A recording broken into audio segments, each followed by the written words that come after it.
第一コリントをやるんですけれども、この第二宣教旅行の時にパウロが来たところです。 바울이 2차 전도 여행에 처음으로 이제 유럽으로 넘어가서 이제 고린도에 당도를 했었죠.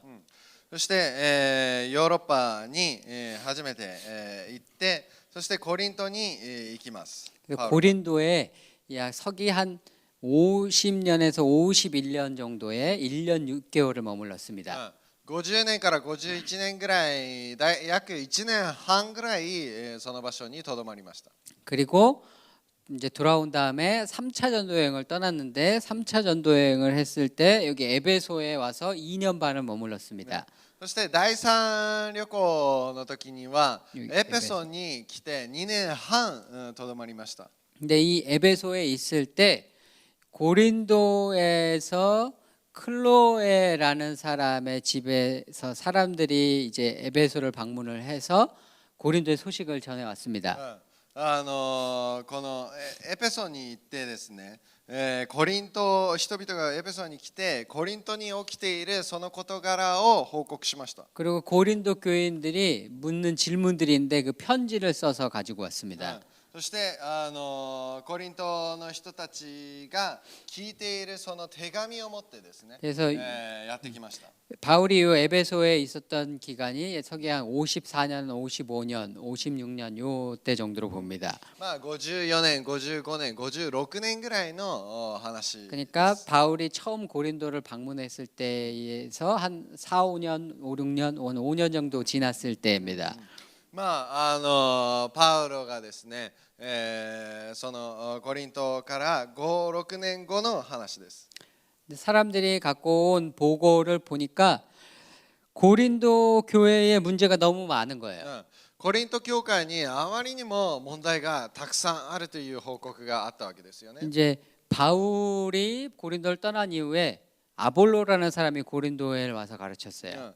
パウロがコリントから離れた後、アポロがですね、コリントに来て教えるんですが、 그러니까 어떤 사람들은 자기는 바울을 따른다 그러고 어떤 사람들은 아볼로를 따른다 그러고 ある人たちは私はパウロに従うという人が出てくるし、ある人は私はアポロに従うという人たちが出てきたわけですよね。 그 어떤 사람들은 뭐 자기는 사도 중에 뜨면 베드로를 따른다 그러고 어떤 사람은 나는 다 아니고 나는 그리스도를 따른다 그러고 他の人は私はペテロに従うと、いや私はキリストにだけ従うというそういう人たちも出てきたわけですよね。 그 이제 그런 분열이 교회 안에서 일어난 거죠. 分裂が教会の中に起きてきたわけです。 그리고 보니까 또 부도덕의 문제도 있어요. 아까 얘기한 대로 그 스텝마더하고 어떤 사람이 결혼을 한 不 사건이 道徳、そういった淫乱なそういったことも起き出しました。 뭐 교회 사람들끼리 서로 고소하는 사건도 있고 お互いに起訴し合ったり、 그 다음에 내부적으로는 또 그리스 철학의 영향을 받아서 어떤 사람들은 크리스찬은 결혼하면 안 된다 이렇게 말한 사람들도 또 있어서 ギリシャ神学に影響されてキリスト者たちは結婚するべきではないと言ったりしたそういった人たちも出てきたわけ 어떤 ですよね。 사람들은 이미 결혼한 사람들은 이혼을 하고 혼자 살아야 된다 이렇게 주장한 사람도 있었어요. もう結婚している人たちは離婚して一人にならなければいけないって言い出す人たちも出てきた。 그리스에 있는 그 신전에 바쳐진 우상의 제물이었던 고기를 먹을 수 있느냐 없느냐 어떤 사람은 먹어도 된다 어떤 사람은 먹으면 안 된다 이렇게 분열이 또 있었고 神殿に捧げられたその肉を食べていいのか食べてはいけないっていうそういった分裂も出てきましたし 그리고 또 이 여자가 이 머리에 이 베일을 쓰는 거를 가지고 어떤 사람은 이걸 보통 썼었는데 이제 안 쓰는 여자들이 생겨서 이걸 써야 되냐 안 써야 되냐 예배 중에 이런 문제도 있고 その祈る時にこの頭にかぶり物を女性がかぶるべきなのかどうなのかとかそういう議論も出てきました。 그 다음에 예배를 드리고 나서 이제 성만찬을 하는데 성만찬이 하나의 예식이 아니라 그때는 이제 예배 끝나고 다 같이 그냥 한 끼 식사를 같이 하는 거거든요. その当時は聖餐って言っても一緒に食事をするのが聖餐でした。 그런데 일을 하느라고 늦게 오고 이러는 사람들도 있는데 뭐 일찍 온 사람들이 그냥 배부르게 자기 배부르게 먹고 가버리는데 늦게 온 사람들은 먹을 게 아무것도 없고. うん 예. まあお腹いっぱい食べた人たちがもう本当に、後に来た人たちがもう食べるものがないとかですね。 그리고 예배를 드리는데 어떤 사람은 방언의 은사를 받아서 막 여기저기서 막 하는데 예배가 그냥 너무 혼란스러운 거예요. 예. まあ威厳の賜物を受けたとかそういうふうにしてもう秩序がないようなそういう賜物が現れ出したんですよね。 어떤 사람들은 부활이 없다 이렇게 또 주장하는 사람들도 있고.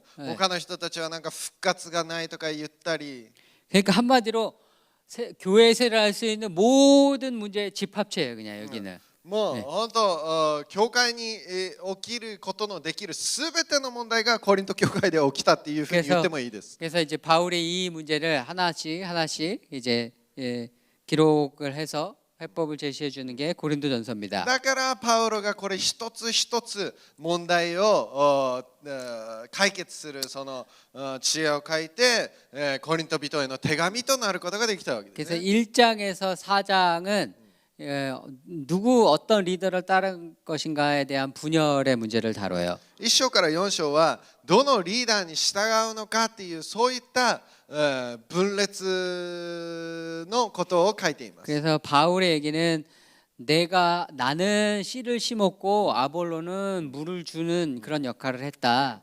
私は種もまいたがアポロが水を注いだ。 그러니까 근데 자라나게 하신 분은 그리스도시다. だけれどもそれを成長させるのは神である。 아볼로나 나나 이런 사람들은 그냥 하나님의 일꾼일 뿐이니까 서로 분열되지 말고 그리스도로 이제 하나 되라 이렇게 권면을 하죠. だから私たちは互いに分裂がないようにし、本当に一つになって成長を目標としようというふうに言うんですが。 그리고 이제 5장에서 7절은 아까 말씀드린 대로 그 근친상간을 행한 사람을 치리하는 것을 이제 다룹니다. 5章から7章は近親相関をしたその人を戒めるそういったところが書いてある。 그리고 이제 7장에 이제 그 결혼 문제를 다루기 시작을 해요. 결혼 문제를. そして7章には結婚についてもっともっと詳しく説明してくれます。 근데 이제 결혼 문제가 왜 불거졌냐면 이제 그 당시에 그리스 철학의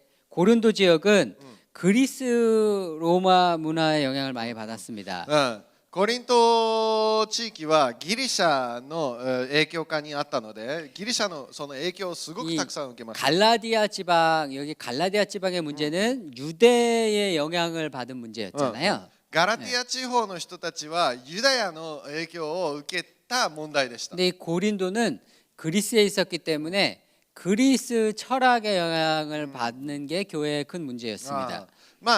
ギリシャの中にコリントがあったがためにそのギリシャ文明のそのギリシャの哲学とかの影響を受ける問題が大きかったん 근데 で 이 すよね。 그리스 철학에서 어떤 영적인 진리에 더 영적인 진리를 밝히 알려면 그 생활이 금욕적이어야 한다는 사상이 아주 강한 철학이 많았어요. その禁欲的なそういった思想も結構あったわけですよね。 이제 그런 금욕적인 생활에 가장 이제 그 핵심이 되는 게 이제 성생활이죠. そしてその性的な禁欲ですよね。そういったものも結構あったわけです。 그러니까 이제 예수님을 믿고 세상에 참된 진리를 발견했다고 하는 크리스찬들은 근데 이런 그리스 철학의 영향을 받은 사람들이 예수님을 믿게 됐는데 아직도 이 영향이 있으니까 우리가 그리스도인으로 진리에 더 하나님의 말씀에 더 가까워지려면 이제 결혼하면 안 된다 이렇게 주장하는 사람들이 있었던 거예요. そういう禁欲的な哲学を持っていた人たちはイエス様を信じたのでますます真理に近づいたから結婚してはいけないっていうそういった哲学を持ってきたわけです。 그러니까 그리고 그럼 결혼한 사람은 어떻게 해야 되냐? 그럼 결혼한 사람은 이혼해야 된다 이렇게 주장을 하는 거예요. じゃあ結婚した人たちはどうするのかって言ったらその人たちは離婚しなければいけないっていうふうに言い出したんですよね。 이제 그렇게 주장하는 사람들이 있는데 그러니까 교회가 혼란스러워진 거죠. そういうふうなことを言い出す人たちがいるから教会が本当混乱になりました。 그래서 교인들이 이런 주장이 있는데 이걸 어떻게 해야 되냐고 바울에게 편지를 보내서 물은 거예요. このようなことを主張する人たちがいますけれども、パウロ先生、あなたはどう思いますか？ 그래서 바울의 권면은 그래서 기본적으로 정상적인 결혼 생활을 해라. パウロはあなた方が結婚することを禁じません。 결혼한 사람들은 정상적인 부부 관계를 가지고 そして結婚したら夫婦生活をし、 다만 독신의 은사가 있다면 でもあなた方に独身のその賜物があるなら 그 ば、 사람은 결혼하지 않고 주의 일에만 힘쓰는 것이 좋다 이렇게 얘기를 한 そ 거죠. の人は結婚しないで主の働きに専念しなさい。 이제 그리고 이제 바울이 긴 페이지를 할애하는 게 이제 고기를 먹는 문제입니다. そしてまた第一コリントの8章からはこの肉に対してお肉を食べていいのかどうかっていうことが出てくる。 8장에서 10장인데요. 8章から10章にかけてこの食べ物についてすごく長々と説明します。 8장 1절에서 13절을 우리 같이 한번 8 읽어보겠습니다. 章1節から13節の御言葉を 고린도전서 第一コリ 8장 ント 8장 1절에서 13절.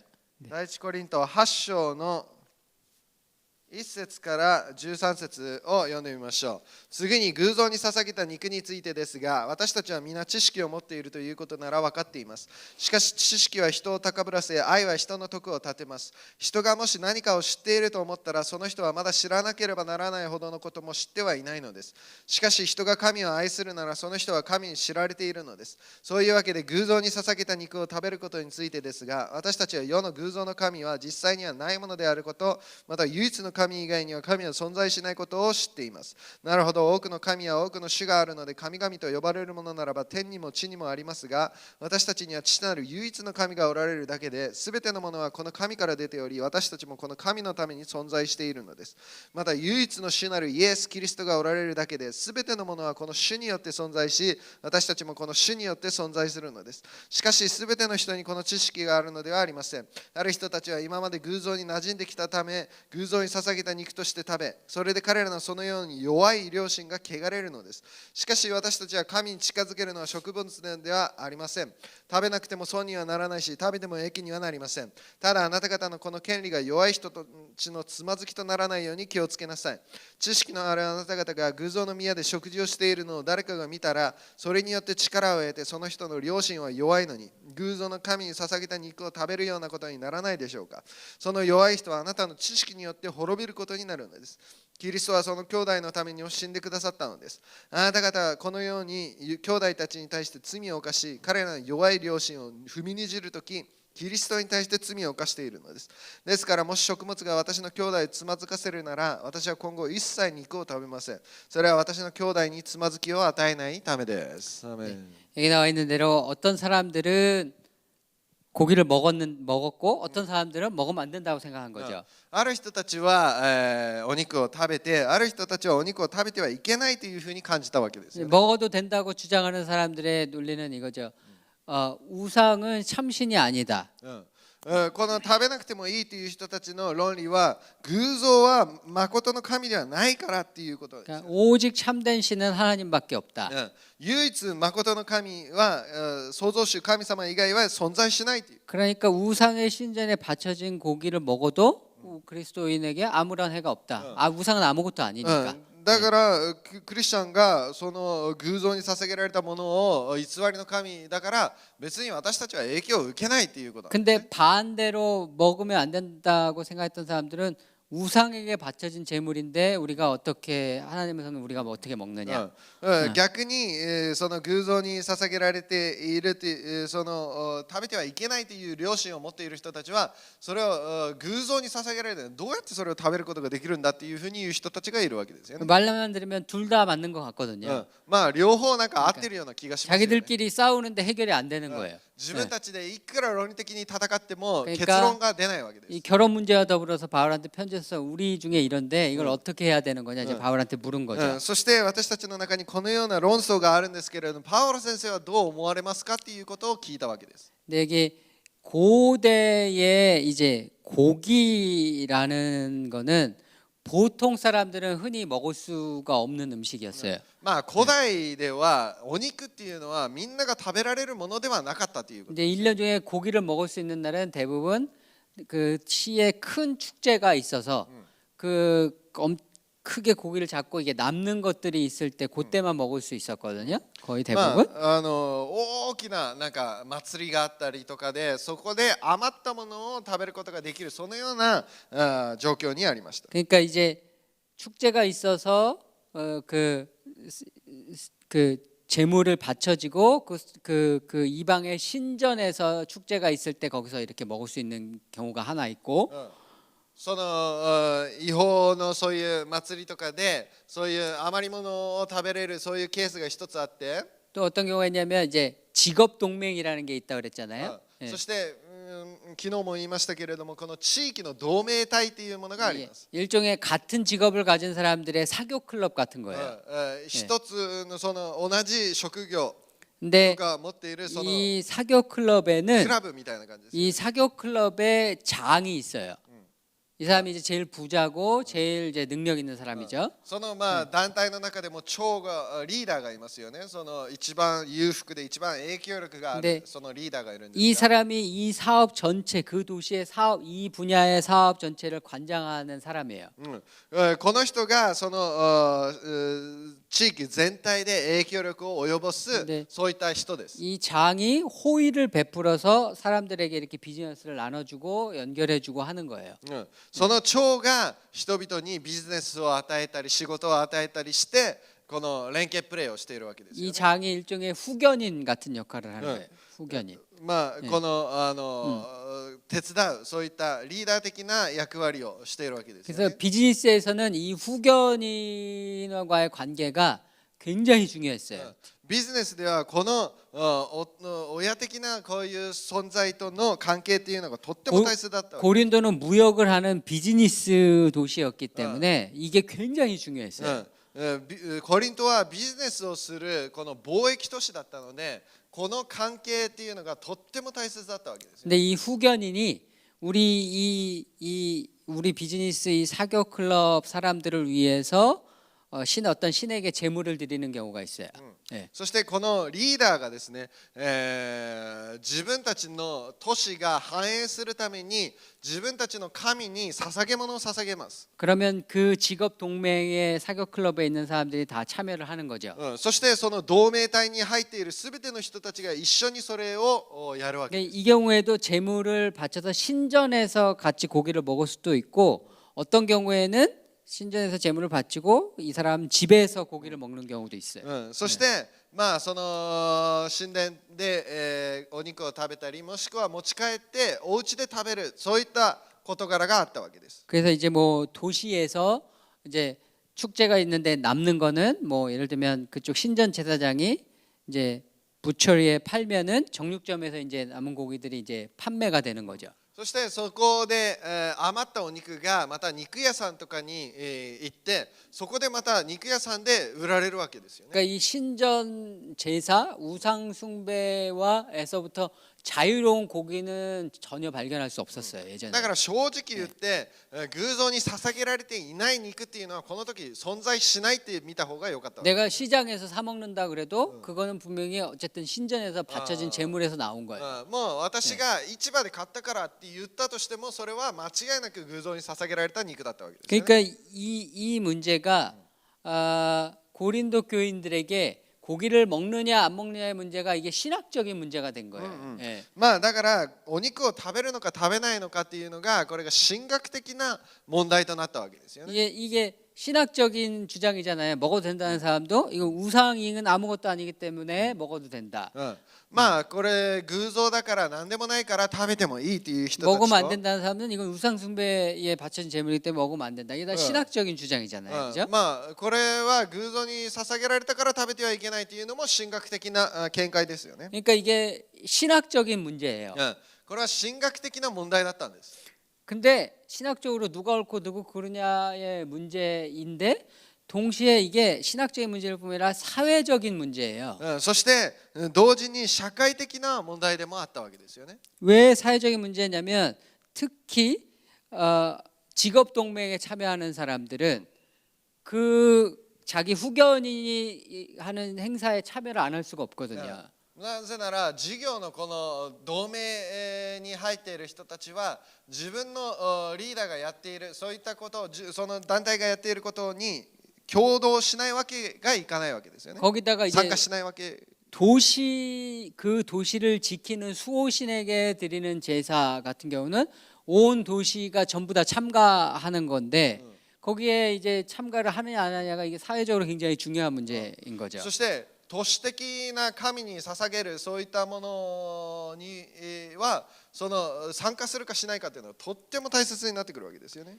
그러니까 이게 고기를 먹느냐 하는 문제가 그냥 단순한 어떤 신학적으로 옳고 그르냐의 문제가 아니라 사람들의 일상의 사회생활하고 관계가 있는 거예요. も 사회생활. う本当にこれ肉を食べる食べないかどうのこうのじゃなくて本当に社会的に、な立場とかその生活がとってもかかってくるわけですね。 그러니까 이게 우상 숭배도 걸려 있고 크리스찬이 먹을 수 있는 자유가 있느냐 아니냐 이런 걸려 있고 그다음에 크리스찬이 어떻게 사회 관계하느냐 이런 문제도 걸려 있는 그런 그리고 교회 내부적으로는 갈라져 있는 교회 내부의 문제가 되기도 하고 이런 복잡하게 얽혀 있는 문제인 거죠 이게.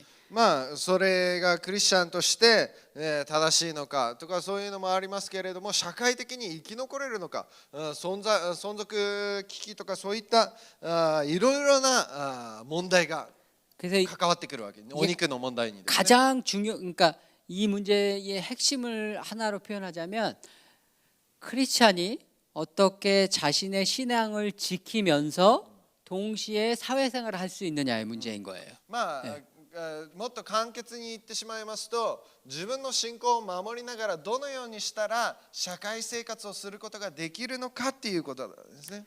이제 바울의 답은 기본적으로 보면 원칙적으로 고기를 먹어도 된다는 사람들에게 동의해요. 신학적으로. まあ肉を食べてもいいっていうところに神学的にみんな今同意しています。 이게 우상이 아무것도 아니니까. なぜなら偶像が何でもないからです。 참신한 하나님 한 분밖에 없으시니까. 誠の神様は唯一なるお方しかいないから。 그래서 고기를 먹는 것이 아무런 문제가 되지 않는다라는 기본적인 신학적인 명제에 동의를 해요. 바울이. お肉を食べても何の神学的問題もないということをパウロ先生も明確にします。 그런데 동시에 이게 우상에게 바쳐졌기 때문에 이게 거룩하지 못한 음식이라서 못 먹는 사람들이 있다는 것을 우리가 인식해야 된다고 말해요. 바울은. でもこれが偶像に捧げられたということによってこれを食べることができないっていう人たちがいるということを認めてくれっていうことも言っている。 이거는 신학적인 접근이 아니라 관계적인 접근이죠. これは神学的な教えというよりも関係的なものであるということなんですね。 사람들은 단순히 이게 신학적으로 옳고 그르냐의 문제로만 생각을 했어요. まあ人々が神学的にこれが正しいのかどうなのかということだけに集中しました。 누가 옳으냐? 誰が正しいのか。 근데 바울은 옳기는 여기가 옳은데 그게 문제의 전부가 아니라는 거예요. 正しいはこっちが正しいけれどもそれが全てではないということなんですね。 그게 전부가 아니라 여기가 옳지만 그걸 받아들이지 못하는 사람들을 생각해야 된다는 거예요. 이 사람들이. それを受け取ることのできない人たちがいるということを認めてあげてくださいということなんですね。 그래서 이 사람들이 그걸 먹음으로 인해서 이 사람들이 상처를 입으면 이 사람들도 잘못한 거라는 거예요. もしあなた方が肉を食べることによってこの人たちが傷つくならあなた方は罪を犯しているのですとまで言うんですね。 단순히 지식의 문제가 아니라 신학적 지식의 문제가 아니라 これは単純に神学的な知識の見解の問題ではなく 이게 이웃 사랑의 문제가 얽혀 있는 거라는 거죠. これは隣人を愛して行動なのか愛する行動なのかどうかっていうのがかかってくるっていう。 그러니까 이 사람들에게 먹을 자유가 있어요. 모든 사람들이 먹을 자유가 있어요. 바울이 그걸 인정을 해요. この人たちにそれを食べる自由があり、それがあるということを全部理解、認めます。 바울은 연약한 형제를 위해서 너의 그 자유를 스스로 제한하는 사랑을 보여줘라 이렇게 부탁하는 거예요. まあそのあなた方が自ら自制することによってその愛をですね、隣人に示しなさい。 왜요? 이 사람이 고기를 먹어서 이 사람이 시험에 들면 이 사람도 결국 이 사람 시험을 들게 했으니까 그리스도에게 범죄하는 게 된다는 거죠. まあ、もしあなた方がこの例えば肉を食べることによって隣人をつまずかせるんだったらキリストに対して罪を犯したのです。 그러면 이게 이 사람들은 기본적으로 처음에 누가 옳고 누가 그르냐의 문제로 시작을 한 신학적인 문제로 시작을 했는데 바울은 이게 신학적인 문제, 하나님 사랑의 문제 플러스 이웃 사랑의 문제이라는 거죠, 동시에. まあこのなんですかね、神学的な問題もそうなんですが、もう結局はあなた方が隣人を自分自身のように愛しているのかっていうそれにかかってくるっていうことなんですね。 이게 예수님께 어떤 사람이 와서 가장 큰 계명이 뭡니까? 이렇게 물었어요. イエス様にある人がやってきて一番大きな大切な戒めとは何ですかって聞き 그때 ます。 예수님이 율법에 뭐라고 써 있냐? 다시 되물으셨죠. 立法には何て書いてあるっていうふうにその人に聞き返します。 내 마음과 몸과 힘을 다해서 주 너의 하나님을 사랑하라 이겁니다. 그랬더니 心を尽くし全てを尽くしてあなたの神主を愛しなさいです。 예수님이 네 말이 옳다 그러셨어요. そしたらあなたは正しいというふうに言われました。 근데 그럼 대화가 거기서 끝나야 되잖아요. そしたら対話がそこで終わらなければいけない。 가장 큰 계명이 뭐냐고 물었고 가장 큰 계명이 뭔지 예수님이 가르쳐 주셨어요. その一番大切な戒めは何ですかって聞いて一番大切な戒めはこれですっていうふうに言いました。 대화가 거기서 끝나지 않고 예수님이 계속 말씀하세요. でもそこで対話は終わらず、イエス様が引き続きお話をされます。 두 번째로 큰 계명이 있는데 第2番目に大切な戒めがあるんだが 그 두 번째로 큰 계명이 뭐냐면 내 이웃을 사랑하다이다. あなたの隣人を自分自身のように愛せよ。 그래서 하나님을 사랑하라는 것과 내 이웃을 사랑하라는 것 안에 모든 계명의 율법이 다 들어 있다. 神様を愛することと隣人を愛することに全ての戒めが含まれる。 그러니까 우리는 교회에서 어떤 문제가 있을 때 누가 옳으냐 누가 그르냐로 싸우는 경우가 많아요. まあ私たちが教会で問題があった時に誰が正しいのか誰が間違っているのかってよく戦ったりもします。 누가 성경적으로 옳으냐.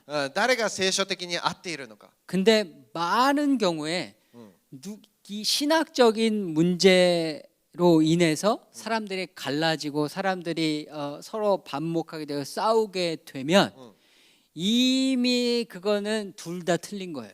もしその神学的に人々が争いそこに分裂分派があるんだったらもうその人たちの信じていることがもう間違ってるんですね。 왜요? 어느 한쪽이 옳다고 해도 그걸 이해하지 못하는 사람을 품을 수 없는 사랑이 없다면 그건 이미 그 사람도 틀린 거예요. もしどちらかが間違っていたとしてもその間違っている人を覆ってあげて包んであげるその愛がないならもうそこの場所はもう間違っているんです。 그래서 9장에 바울이 자기의 사도권에 대해서 얘기를 해요. 9章に自分の使徒パウロは自分のその使徒の権利に対して言います。 9장에서 자기가 내가 사도기 때문에 나는 그 교회로부터 재정적인 도움을 받을 권리가 있다 이런 얘기를 해요. 갑자기. その私が使徒だから教会からこの物質的に援助を受ける権利があるって言うんですね。 근데 왜 갑자기 이제 고기를 먹을 수 있느냐 없느냐 이 얘기를 하다가 왜 갑자기 바울이 나는 사도라서 재정을 받을 수 있는 원래 권한이 있다 이 얘기를 왜 할까요? まあ肉飲み食いする権利とかそういう話をしながらなぜいきなりそのサポートを受ける権利があるとかなんか言うでしょうか。 내가 재정적으로 교회의 서포트를 받을 수 있는 권리가 있지만 나는 너희들을 위해서 그 권리를 행사하지 않았다는 거예요. まあ私はその生活のサポートを受ける権利があるけれども私はその権利をあなたのために用いなかったっていうふうに言うんです。 나는 너희들에게 부담을 주고 싶지 않아서 너희를 사랑하는 마음 때문에 스스로 일을 해서 사역을 했다. 나는. 私はあなた方に負担を与えたくないというその思いから私は自らが働いて自分の生活をサポートしたっていう。 이웃을 사랑하는 마음 때문에 내가 누릴 수 있는 자유를 내가 스스로 제한했다. 私はあなた方を愛する隣人を愛するその愛から自分の権利を制限したっていうことです。 내가 그렇게 한 것처럼 너희도 그렇게 해라 이렇게 얘기하는 거예요. だから私がそのようにしているようにあなた方もそのようにしなさい。 그러니까 너희가 고기를 먹을 수 있는 권리가 있어 아는데 あなた方が肉を食べる権利があるのは確かにそ 근데 うだ。 그걸 이해 못하는 사람들이 있으니 너희의 그 자유를 스스로 이웃을 사랑하는 마음으로 제한해 다오. 바울이 이렇게 부탁을 하는 거죠. まあそれを理解することのできない人たちがいることを思ってその制限してください。 10장에 가면은 이스라엘의 광야 생활에 대한 얘기가 뜬금없이 또 나와요. そして10章に行くといきなりまたイスラエルの荒野での生活の話をします。 1절에서 13절을 한번 읽어보겠습니다. 1節から13節を見てみます。そこで兄弟たち、私はあなた方にぜひ次のことを知ってもらいたいのです。私たちの父祖たちは皆雲の下におり、皆海を通っていきました。そして皆雲と海とでモーセにつくバプテスマを受け、皆同じ御霊の食べ物を食べ、皆同じ御霊の飲み物を飲みました。というのは彼らについてきた御霊の岩から飲んだからです。その岩とはキリストです。にもかかわらず彼らの大部分は神の御心にかなわず荒野で滅ぼされました。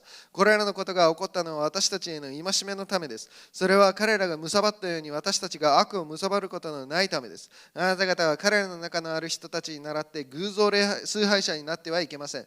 聖書には民が座っては飲み食いし、立っては踊ったと書いてあります。また私たちは彼らのある人たちが会員をしたのに倣って会員をすることはないようにしましょう。彼らは会員のゆえに1日2万3000人死にました。私たちはさらに彼らの中のある人たちが主を試みたのに倣って主を試みることはないようにしましょう。彼らは蛇に滅ぼされました。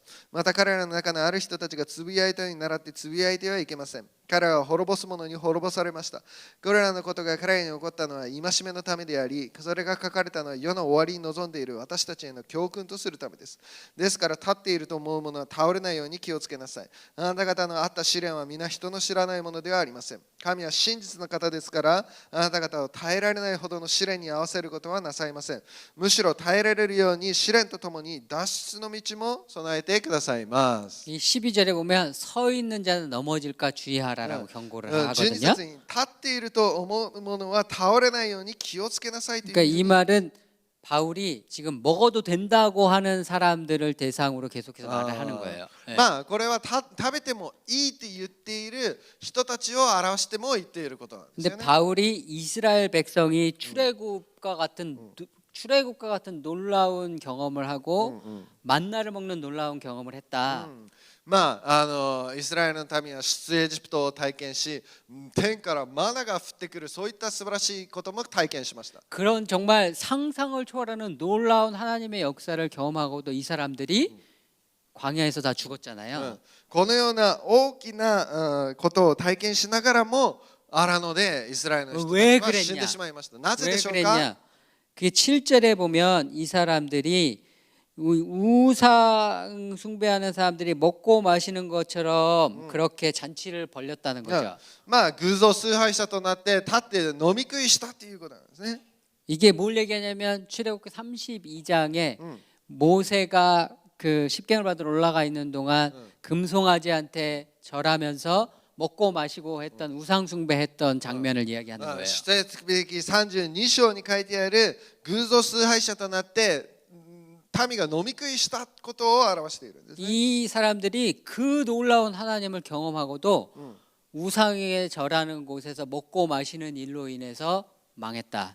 そんなにも大きなことを体験しながらもこの偶像崇拝者となって飲み食いすることによって滅びた。 너희 옳다고 생각하는 너희들, 너희 좀 뭐 안다고 생각하는 너희들, 너희들도 그러면 그럴 수 있다는 거예요. あなた方がなんか知っているとか立っているとか思っている人たちもこのようになる可能性があるから気をつけなさいということですね。 이 사람들에게 바울이 굉장히 경고하는 거죠. 안다고 하는 사람들. この知っているっていう人たちを警告しているわけですよね。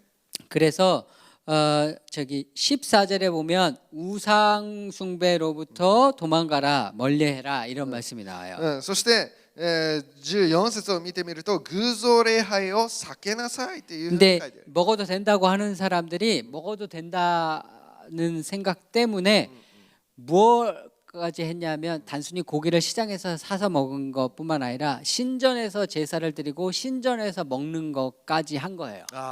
まあなぜならこの肉を食べていいという人たちがそこではとどまらず、もうその偶像崇拝のところに行って、もう礼拝までもしてその肉を食べて。 근데 바울이 그거는 안 된다는 거죠. それは違うだろう。 그거는 그 신전에서 제사를 드리는 행위 자체는 우상 숭배고 그 사단에게 절하는 것이기 때문에 거기에는 참여하면 안 된다고 얘기를 하는 거예요. そこで、礼拝したりしたらそれは悪魔サタンの崇拝になるからそれは違うだろうっていう。 그게 20절 21절입니다. それが20 읽어보세요. 節21節なんですけれども、いや彼らの捧げるものは神にではなく悪霊に捧げられていると言っているのです。私はあなた方に悪霊と交わるものになってもらいたくはありません。あなた方が主の杯を飲んだ上にさらに悪霊の杯を飲むことはできないことです。主の食卓に預かった上、さらに悪霊の食卓に預かることはできないことです。 그래 그 신전 제사는 이 사단에게 절하는 것이기 때문에 귀신에게 절하는 것이 제사하는 것이기 때문에 거기에는 절대로 너희가 참여해서는 안 된다라고 경고를 하는 だから 겁니다. そういう偶像崇拝というのは悪霊と交わることになってしまうので、絶対それはしてはいけないということなんですね。 그래서 바울이 이제 여러 가지 얘기를 했기 때문에 23절부터 11장 1절까지 이제 마지막으로 정리를 해줍니다. 자기가 한 말을 다. 그래서 결론을 이렇게 써머리를 해줘요. そして 23절에서 11장 1절까지. 네. 23節から自分の言ったこれをずっとまとめてくれるんですけれども、すべてのことはしても良いのです。しかしすべてのことが有益とは限りません。すべてのことはしても良いのです。しかしすべてのことが徳を高めるとは限りません。誰でも自分の利益を求めないで他人の利益を心がけなさい。市場に売っている肉は良心の問題として調べ上げることはしないで、どれでも食べなさい。血とそれに満ちているものは主のものだからです。もしあなた方が信仰ないものに招待されて行きたいと思うときは、良心の問題として調べ上げることはしないで、自分の前に置かれるものはどれでも食べなさい。しかしもし誰かがこれは偶像に捧げた肉ですとあなた方に言うなら、そう知らせた人のために、また良心のために食べてはいけません。私が良心というのはあなたの良心ではなく他の人の良心です。私の自由が他の人の良心によって裁かれるわけがあるでしょうか。もし私が神に感謝を捧げて食べるなら、私が感謝するもののためにそしられるわけがあるでしょうか。こういうわけであなた方は食べるにも飲むにも何をするにもただ神の栄光を表すためにしなさい。ユダヤ人にもギリシャ人にも神の教会にもつまずきを与えないようにしなさい。私も人々が救われるために自分の利益を求めず、多くの人の利益を求め、どんなことでもみんなの人を喜ばせているのですから、私がキリストを見習っているようにあなた方も私を見習ってください。 그러니까 결론을 얘기하면 신전에서 먹는 건 어떤 경우에도 절대 안 된다. 神殿で食べるのはどんなことがあっても絶対にダメだ。 네, 어떤 그 직업 동맹에서 후견인이 자기 집에 불러서 먹을 때는 먹어도 된다. 다만 그걸로 인해서 양심에 한 그 화를 입을 형제가 없다면 먹어도 된다. そして、誰もそのことによってつまずきを得る兄弟がいないんだったら食べてもいいということですね。 그리고 시장에서는 마음대로 고기를 사와서 먹어도 된다. 그것도 역시 다른 형제가 넘어지지 않게 한다면. そして市場でもそれを調べ上げたりしないで、買って食べなさい。もし兄弟がつまずかないんだったら。 그럼 반대로 넘어지는 형제가 있으면 어떠한 경우에도 먹지 말라는 거죠. でももしそれによって兄弟がつまずくんだったらどんな状況でも食べるなっていうことなんですね。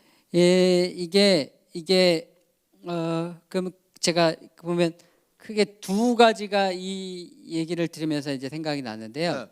これを聞きながら2つのことが思い出すんですが、 하나는 우리가 교회에서 흔히 신학적으로 중요하다, 옳고 그름의 문제라고 생각하는 것이 단순히 신학적인 차원에서 끝나는 것이 아니라 우리가 관계적으로 상대방을 배려하는 데까지 이르지 못하면 우리 자신도 온전하지 못하다는 거예요. 私たちがもし神学的な知識によって他の人を考慮することができないんだったら、私たち自身も健全ではないということなんですね。 우리는 이제 옳고 그름의 문제를 따질 때 내가 하나님 편이라고 생각하거든요. 내가 옳다고 생각하고 주장하는 게 뭐냐면 이게 하나님 앞에 옳은 거라고 생각하기 때문이거든요. 私たちが何かを主張するときに神様の御前で私たちが正しいと思ってそれをやったりします。 근데 하나님 앞에 옳은 것만큼이나 내 이웃이 나로 인해서 넘어지지 않는 것도 똑같이 동등하게 하나님 앞에 중요하다는 거죠. 私たちが正しいっていうことも大切ですけれども、他の人をつまずかせないっていうのも同じぐらい大切です。 그래서 내가 하나님 앞에 옳은 것을 지켜냈다 하고 뿌듯해 하는데 근데 그것 때문에 만약에 실족한 형제가 있다면 나도 잘못한 거예요. もし私たちが神様の御前で正しいことをして、わあよかったと思っても、それによって他の人が私に対してつまずくんだったら、それは問題があるということなんですね。 또 하나는 이제 이웃을 위해서 그렇게 이웃을 사랑하는 마음으로 너의 자유를 제한하라 이런 말을 들으면 뭐 그 정도는 할 수 있을 것 같은 생각이 들어요. まあ隣人を考えるそういったことで生きなさいということは誰でもできるような気がするかもしれない。 이웃을 사랑해서 뭐 내가 옳다고 생각하는 걸 주장하지 마라. 그 정도는 할 수 있을 것 같아요. 私たちが他の人を考えるにあたって自分が正しいと思うことをそこまで主張するなっていうことは分かるかもしれない。 근데 고린도 교인들 중에 예를 들면 근데 이웃이 넘어질까봐 내가 고기를 안 먹는다. 그 사랑의 행위가 가져오는 사회적인 영향이 있어요. 나한테 끼치는. そしてその隣人がつまずくかもしれないから私が肉を食べないというその時に社会的な打撃というのもあるんですよ。 예를 들어 내 직업 동맹에 이제 일종의 회식이죠. 그 회식이 있는데 내가 이 믿음이 연약한 형제가 있어서 고기를 안 먹었어요. まあ会食がありました。そこでまあ自分のよりも信仰が弱い兄弟がいたのでそこで肉を食べませんとします。 그럼 어떻게 되겠어요? 쟤는 왜 저래? そしたら逆にあの人なんであんなことするんだ。 모든 사람들이 다 참여해서 이 사람은 특히나 또 예전에는 또 다 같이 먹었거든요. 예수 믿기 전에는. イエス様信じる前には普通に食べたのになんだこいつは。 근데 예수 믿더니 안 먹겠대요. 네. イエス様信じた途端に食べないとか言い出す。 그럼 사람들이 다 이상하게 보겠죠. みんながおかしく思うでしょう。 갑자기 분위기 싸해지는 거죠. もう雰囲気も冷たくなり。 근데 거기다 그 직업 동맹의 그 사교 클럽의 후견인인 장이 탐탁치 않게 본다고 생각을 해보세요. 이 사람. そしてそのリーダー的存在は彼に目をつけてなんか 이 사람이 사업을 다 관장해서 비즈니스를 연결해주고 하는 사람인데 彼によって全てのビジネスが連携して都市がうまくいくのに 이제 때마다 자꾸 안 먹는다 해서 분위기 그러고 그 사람이 안 좋게 보면 이 사람한테 비즈니스 안 줄 수도 있는 거예요. もういつもそのようにしてやるんだったらその人にビジネスをあげないそういったこともあるわけですよね。 그러면 나는 이웃이 넘어질까봐 그 사람을 사랑해서 바울의 견해대로 내 자유를 내가 누릴 수 있는 자유를 제한한 것으로 인해서 사회적인 어려움을 겪게 되는 거죠. まあその隣人をつまずかせまいとするそういった行為がまた自分の社会的立場を揺らがすことになったりもするわけですよね。 그래서 사랑은 언제나 어떠한 대가를 지불하게 돼요. 愛というのは必ず代償が伴いますよね。 누군가를 사랑하는 행위는 값비싼 거예요. 誰かを愛するということは必ず代価が支払われる。 누군가를 사랑한다는 것은 내가 손해를 감수하는 것까지를 포함하는 거예요. 誰かを愛するというのは自分が損するということもあり得るわけですよね。 이 고린도에 있는 교인이 바울의 조언을 받아들이면 최악의 경우에는 진짜 사업을 완전히 망할 수도 있어요. まあこのパウロ先生のこの御言葉通りに言って本当に最悪の場合自分のビジネスが完全にダメになる可能性もあるわけですよね。 뭐 돈을 조금 못 벌게 될 수도 있고요. お金が減る場合もあるし。 바울이 그걸 몰랐을까? パウロ先生がそれを知らなかったと思いますか？ 바울은 자기가 직접 일을 했었던 사람이기 때문에 パウロは実際自分が働いていたがため 사람들이 이런 환경 가운데 있다는 것을 잘 알았을 거예요. 人々がこういう状況下にあるっていうことをよく知っていました。 그럼에도 불구하고 바울은 이웃이 넘어지는 것보다는 이웃이 그리스도 안에서 넘어지는 것보다는 우리가 그런 사회적인 것을 잃는 것이 오히려 낫다고 생각했던 거죠. パウロは隣人がつまずくよりも私たちが社会的な立場が失われる方の方がまだいいというふうに言っていたわけで 그래서 すよね。 우리가 무언가 하나 옳다고 생각한다면 언제나 우리에게 물어볼 것이 우리가 내가 옳다고 생각하는 이것을 이웃을 위해서 희생하기까지 사랑할 수 있는가? そして私たちが何かこの正しいと思っていることが隣人を失ってでもそれを得るべきものなのか。 그래서 우리가 교회 안에서 일어나는 많은 문제들이 신학적이라고 생각하는 문제들이 실제로는 이웃까지 포괄해야 그 모든 것들이 온전히 해결되어지는 겁니다. 私たちが本当に神学的に正しいと思っていることが隣人を愛するというその領域にまで行ってからこそ初めて本当に主の御心に合っているものです。 그래서 8장에서 10장까지 바울이 이제 고기를 먹는 사건에 대해서 얘기를 하고 8章から10節には肉の問題についてパウロが語りました。 11장에서 이제 15장은 예배할 때 일어나는 이제 혼란에 대해서 이제 이야기를 합니다. 11章から15章は礼拝の時に起こるこの混乱について言及します。 여자가 베일을 써야 되느냐 말아야 되느냐. 女がこのベールを頭にかぶるべきか否か。 그다음에 이제 성만찬을 뭐 누가 일찍 온 사람들 많이 먹고 늦게 온 사람 못 먹는 문제. 生産を先に食べてしまうもの、後に来た人たちが食べれない問題。 그다음에 예배 때 막 방언의 은사 있는 사람, 뭐 예언의 은사, 막 각자 막 다 자기 마음대로 막 떠벌려는 이런 혼란의 문제, 막 이런 威厳の賜物、予言の賜物があるからといってもめちゃくちゃに秩序なしにやってしまうそういった問題。 근데 이런 문제에 대한 해결책으로 바울이 얘기하는 게 고린도전서 13장입니다. そしてそれを解決するために語った御言葉が第一コリントの13章の御言葉 고린도전서 です。 13장이 뭐예요? 13章の御言葉は何ですか？ 이 사랑장이라고 우리가 알고 こ 있잖아요. れを愛の章というふうに言いますよね。 바울은 교회에서 일어나는 이러한 혼란의 해결책을 뭐라고 제시하는 거냐면 서로에 대한 사랑이라는 거예요. そしてパウロ先生はこの混乱をどのように解決するべきなのかというと互いに愛し合うことによってっていうふうに語るわ 너희들이 け。 교회에서 하나님께서 주신 은사를 사랑할 때는 그것이 교회를 위해서 사용되어져야 된다. 너 자신을 위해서가 아니라. これが愛が語られるときに教会のためにそれが用いられるべ 이제 きだという。 교회를 위해서 사용되어진다는 건 교회 안에 있는 다른 사람들을 위해서 사용되어진다는 거잖아요. 教会のために用いられるということは教会の他の兄弟姉妹のために用いられる 다른 べきである。 사람들을 세우는 일들을 위해서 너의 은사를 사용해야 한다는 거예요.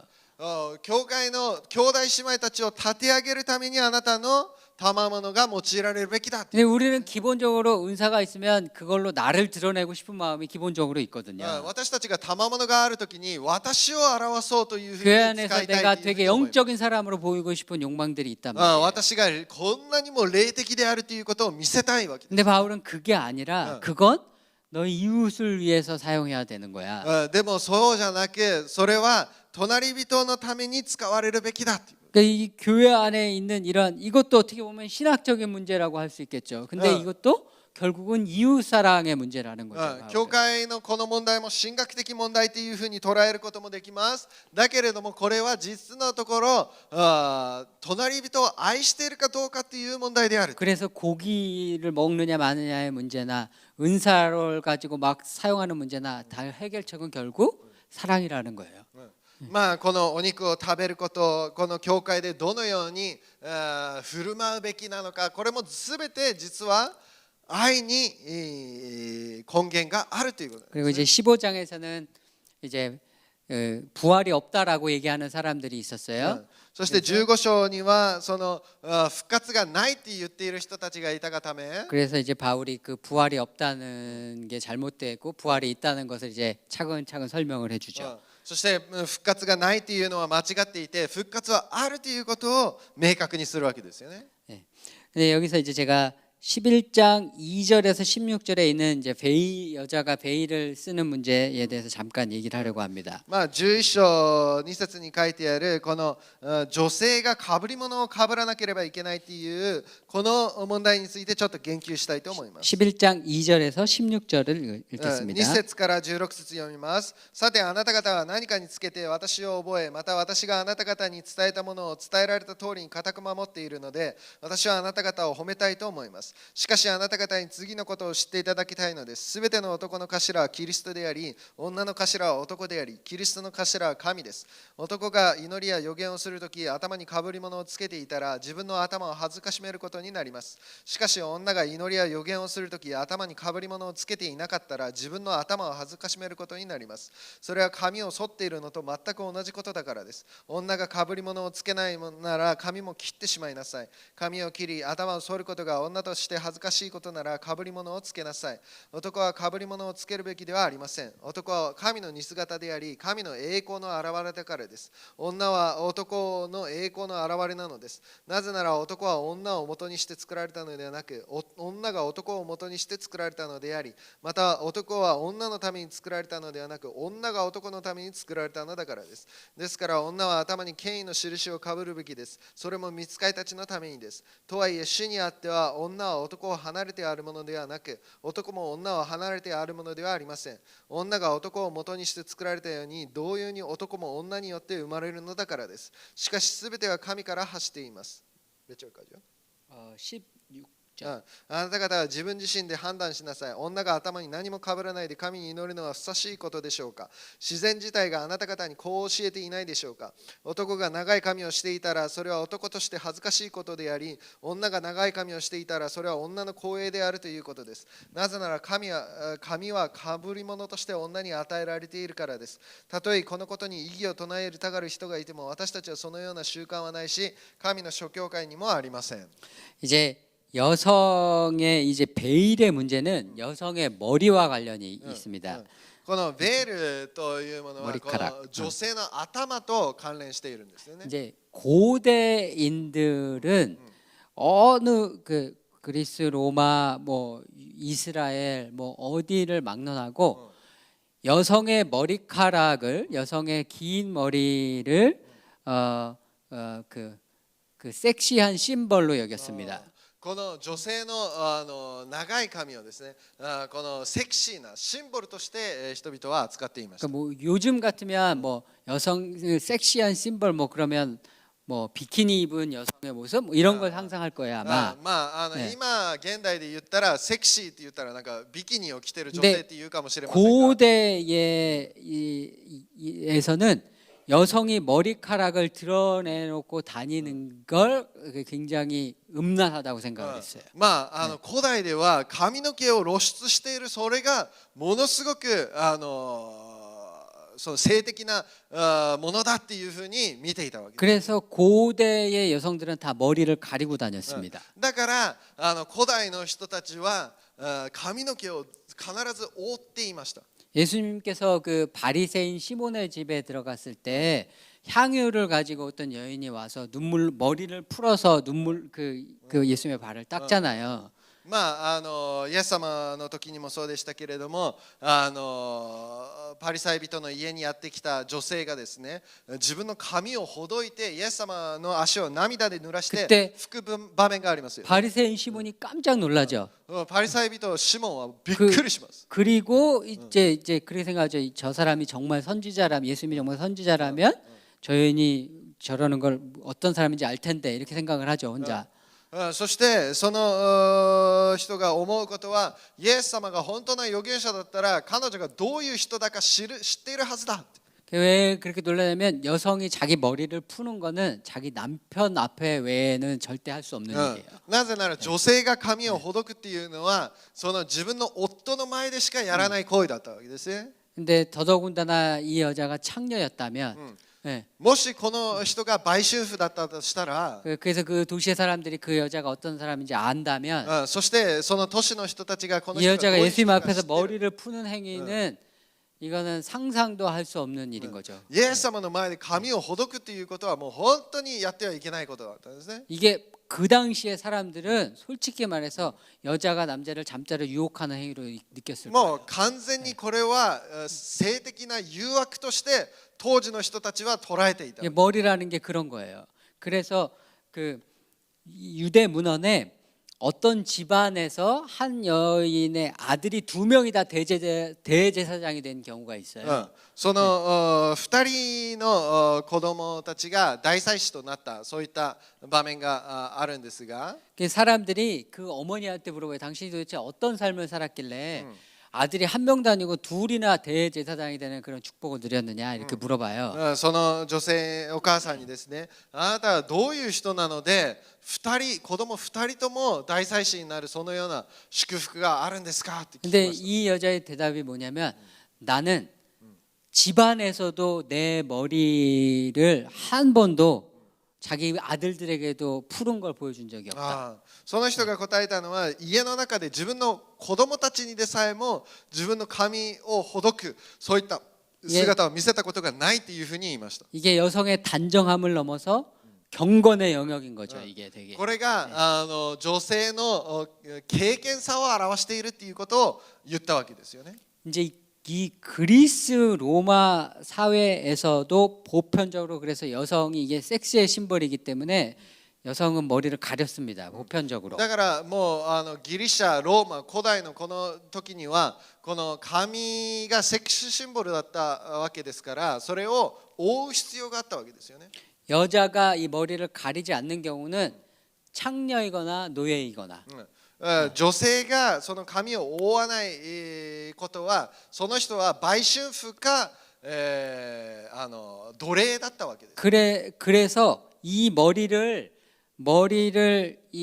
하지 않은 여인을 남성이 성폭행을 했다 해도 남자는 처벌을 받지 않았어요. その当時はその髪に覆いをしていない人たちに性的なその暴行が加えられたとしてもその男性は何も悪いことをしていなかったっていう。 왜냐하면 여성이 이걸 쓰지 않고 밖을 돌아다니는 것 자체가 남성들에게 나는 어느 남자에게나 성적 대상으로 가능합니다라는 표현으로 남자들은 그냥 받아들였어요. まあその頭の覆いをしないことによって私は全ての男性に性的に OK ですよみたいなことを表していると同じことだったんです。 근데 이제 고대에도 시대가 바뀌면서 사람들의 생각이 조금씩 바뀌는 거예요. まあ古代の文明も人々の考えが徐々に変わっていきました。 이 로마에서 귀족 부인들을 중심으로 여성이 이걸 쓰고 다니는 걸 불편하게 느끼고 억압으로 느끼는 사람들이 생기기 시작한 거예요. そして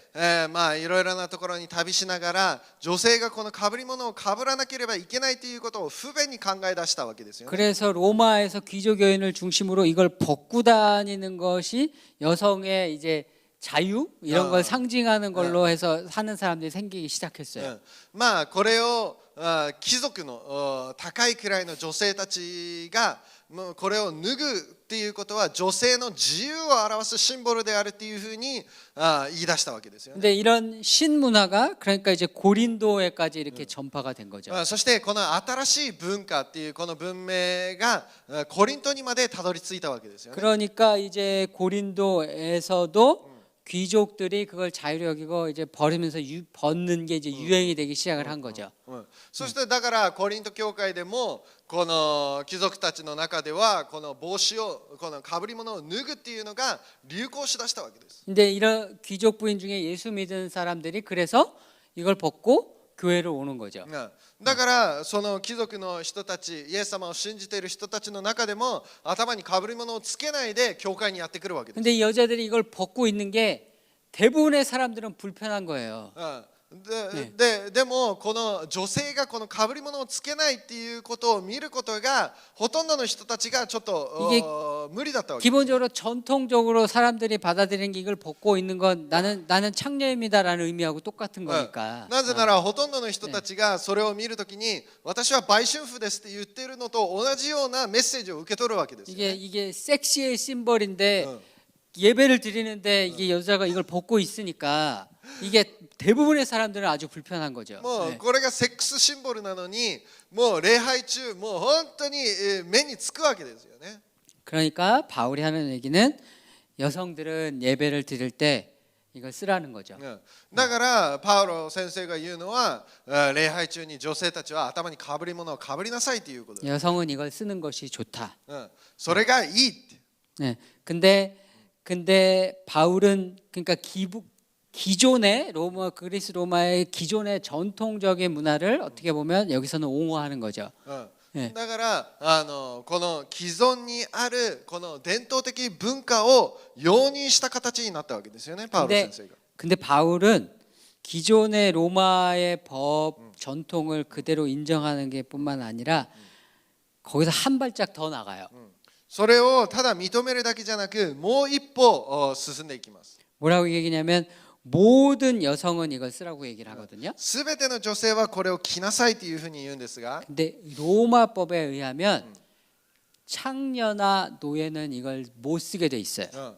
でもローマ法によると売春婦とか奴隷はこれを逆に着てはいけないんですよ。 창녀나 노예는 법적으로 이걸 쓰고 다니면 안 돼요. こう法的にこれをかぶってはいけないというふうになっています。 근데 바울은 예배를 드릴 때는 모든 여성들은 이걸 다 쓰라는 거예요. でも礼拝中にはすべての女性がこれをつけなさいということなんですね。 이게 노예가 이걸 쓴다는 얘기는 어떤 의미가 있냐면 그 주인도 그 노예에 대한 어떤 권리를 주장하지 못한다는 거예요. まあこの奴隷さえもこれを頭にかぶるということはその主人でさえもその奴隷に権限を持たないということになってしまうんです。 여성이 이 머리에 이걸 쓴다는 건 나는 이미 나에게 권리를 갖고 있는 남성이 있습니다라는 의미예요. まあこれを切るということは私に対する権限を持っている男性がいますということを言ってるんですよ 근데 ね。 노예는 이 주인 거거든요. でも奴隷というのは主人のものですから。 근데 교회에서 예배를 드릴 때 이걸 쓰라는 건 그 주인도 그 여성을 예배 드릴 때 마음대로 할 수 없다는 의미예요. それを頭につけるということは礼拝中はその主人でさえもその奴隷を勝手にすることはできないということです。 바울은 어떤 그 시대의 문화적인 한계를 넘어서 교회 안에서 그 노예조차도 그리스도께 속한 사람으로 만들려고 했던 거죠. その奴隷自体もキリストに属するものとしようとしたわけですよね。 그래서 바울이 교회 안에 예배를 드림에 있어서 사람들의 예배에 집중할 수 없게 하는 어떤 이웃 사랑의 실천의 방법으로서 여성들에게 이걸 쓴 것으로 또 저는 개인적으로 이해를 하고 있습니다. だからこれパウロ先生がこのかぶり物をかぶるっていうのもその文化の中にあって隣人を愛する配慮だったということだったわけです。 그래서 이게 과연 그러면 이것도 어디서나 다 해야 되는 규범적인 거냐 아니면 고린도의 상황에 맞게 바울이 준 조언일 뿐이냐. じゃあこれは全世界のすべてのクリスチャンたちに適用するべき教えなのか、それともこのコリントの教会での適用するべき教えだったのか。 이제 카톨릭이나 정교회나 이런 데서 그걸 규범적으로 해석을 하기 때문에 거기서 이제 여성들이 예배를 드릴 때 이게 쓰게 하는 거고.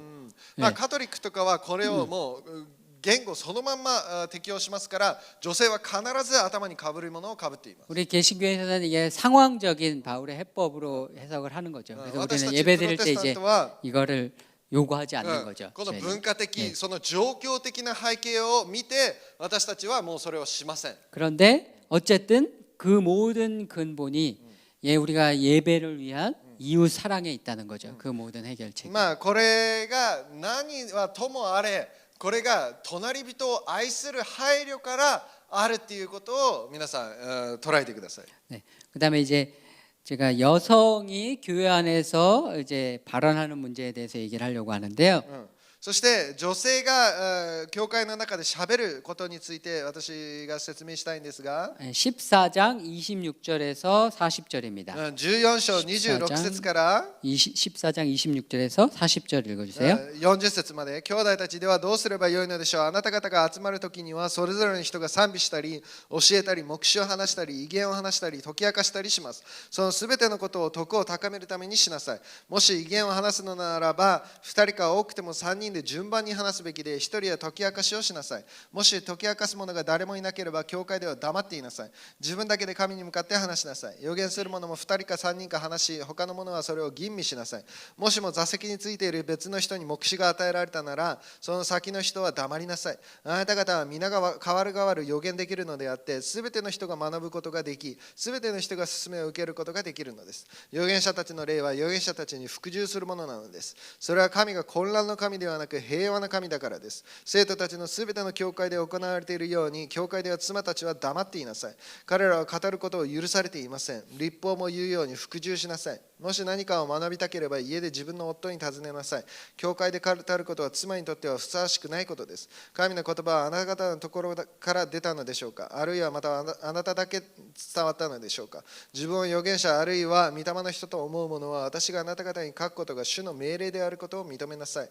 もしそれを認めないなら、その人は認められません。それゆえ私の兄弟たち、預言することを熱心に求めなさい。異言を話すことも禁じてはいけません。ただすべてのことを適切に秩序を持って行いなさい。 네, 우리가 잘 아는 말씀인데요. 네. 33, 4절에 보면 여성은 교회에서 조용해라. 여성은 얘기하면 안 된다. 이런 말씀이 있죠. 33節、34節には、34節には妻たち、この女性たちを黙っていなさいっていうふうに言うわけです。 예, 성경이 분명하게 예배 때 여성은 말하지 말라고 얘기하고 이렇게 있으니까 여성은 그래서 교회에서 설교를 하거나 그런 목사가 될 수 없다는 것이 여러 전통적인 교단들의 이제 성경 해석이죠. まあこの妻たちは黙っていなさいというか、そうだから伝統的なこの教団たちは女性たちに喋らせません。 그래서 뭐 한국의 여러 장로 교단들 같은 경우도 여성들에게는 목사 안수를 주지 않죠. 신학교를 허락을 하는데 목사 안수는 주지 않죠. 예. 進学校に行くことは許しますけれども、この牧師安守を渡しませんよね。韓国の伝統的な進 근데 学校 이제 たちは。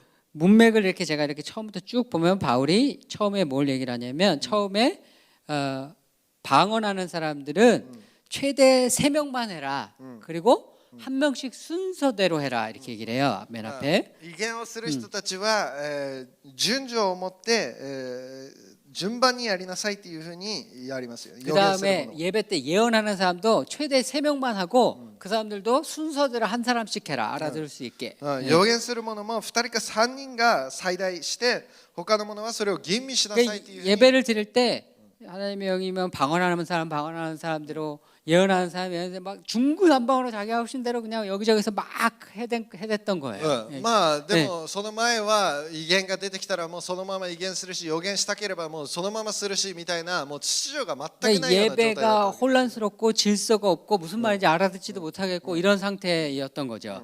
まあもう礼拝が意味がわからないし、何がどうなっているのか全くわからないようなそのような状態だった。 바울이 예배 가운데 이제 질서를 세우기를 원했던 거예요. パウロ先生は礼拝の中秩序を立てようと思ったわけです。 그 와중에 이제 여자들은 조용히 하고 말하지 말고 질문할 게 있으면 집에 가서 남편에게 해라 이렇게 얘기를 한 거거든요. 妻たちは黙っていて、その質問があるんだったら夫に聞きなさいということを言ったわけですよね。 근데 이제 바울이 과연 여성에게 교회에서 발언하지 못하게 했느냐라는 질문에 다른 곳에도 이제 그런 게 있어요. 그러니까 다른 구절을 한번 같이 비교하면서 볼 거예요.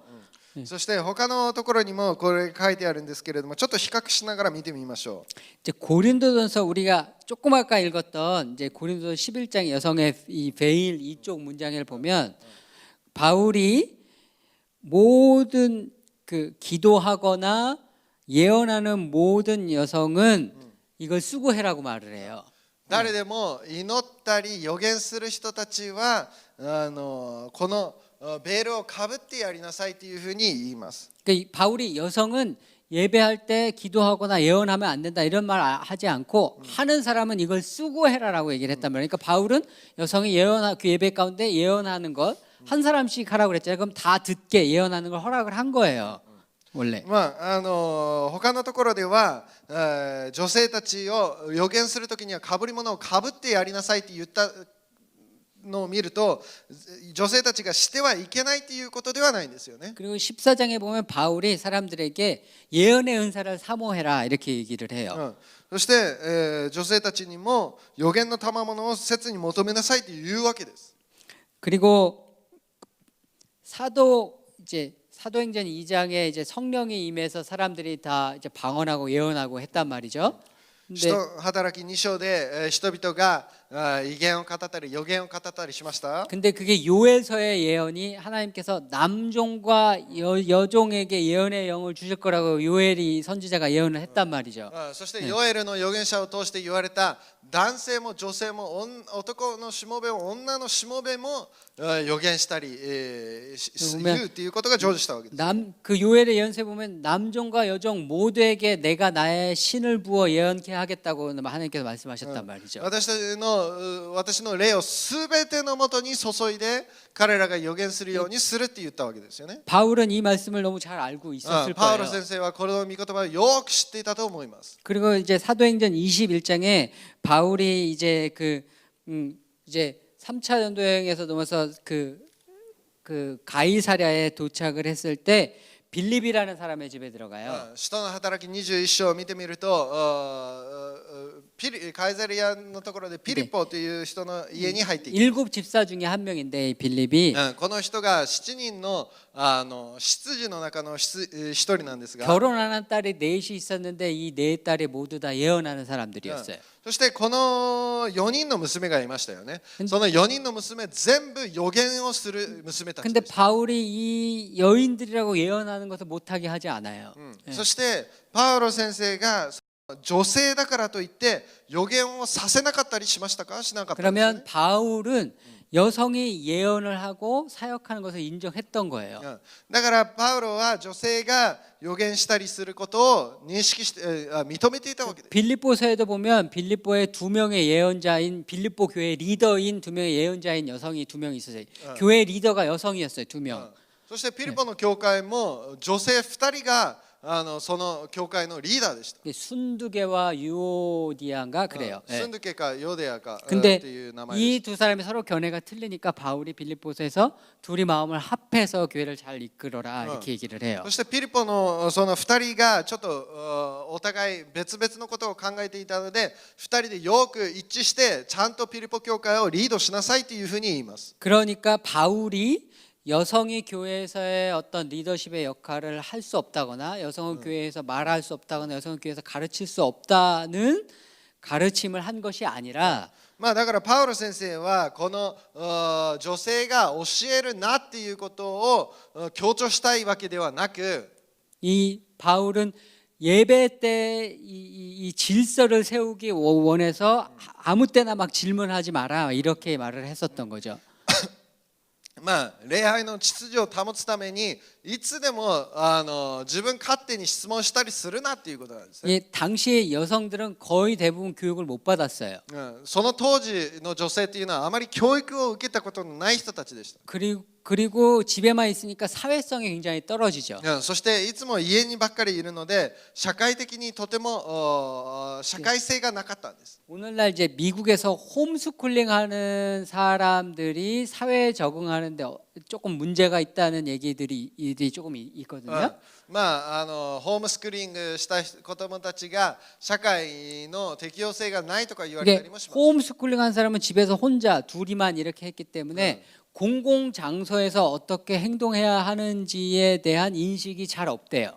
そのホームスクーリングは一人でずっと1対1で教育を受けるために集団生活っていうのがよく分か 여러 ってない 사람이 모여 있는 이런 데서 이럴 때 질문을 해도 되는 때인지 아닌지 이런 사회성이 좀 떨어진다는 거예요. 集団的にこのように集まった時に今質問していい時なのかどうかなのかというそういうものがよく分かっていない。 이 당시에 여성들은 거의 집에만 있었어요. 교육이라는 거 받아본 적도 없고 밖에 나가본 적도 거의 없어요.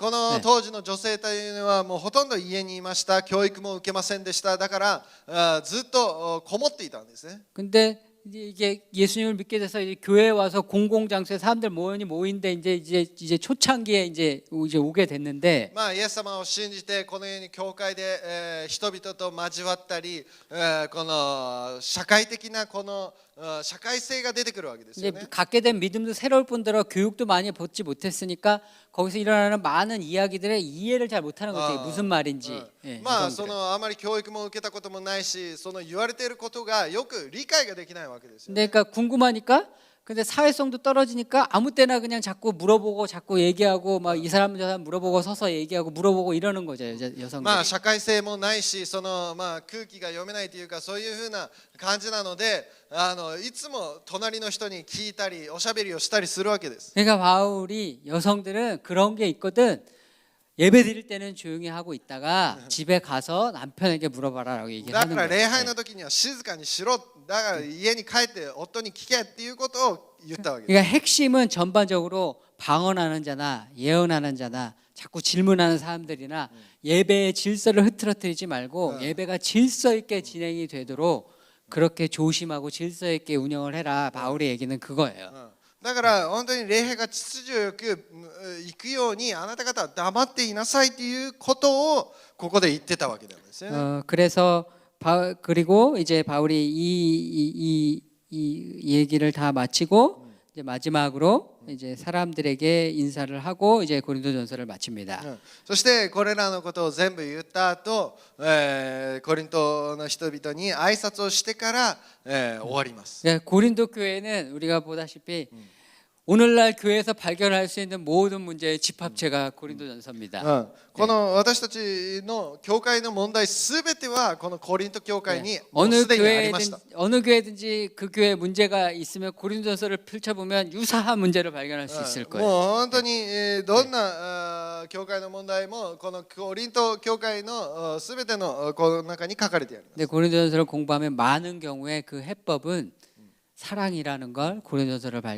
읽으면 발견할 수 で 있습니다. もそのすべていかなる問題であろうともすべての答えは隣人を愛するその愛にあるということをコリント人を読みながら悟るように祝福し 우리가 ます。 옳고 그름이라고 생각했던 많은 문제들조차도 이웃 사랑의 문제로 해결될 수 있는 것을 고린도전서는 우리에게 가르쳐 주고 있습니다. 何か自分が正しいと思うことがあったとしても本当に隣人を愛するその観点から全ての問題が解決されるということをコリントの手紙を通して学ぶように祝福します。 네, 12시가 됐으니까요. 이제 점심 식사하시고 일단 1시인가요? 1時ですかね。 네, 1시에 뵙겠습니다. 次じゃあ1時にお会いしましょう。ハレルヤ。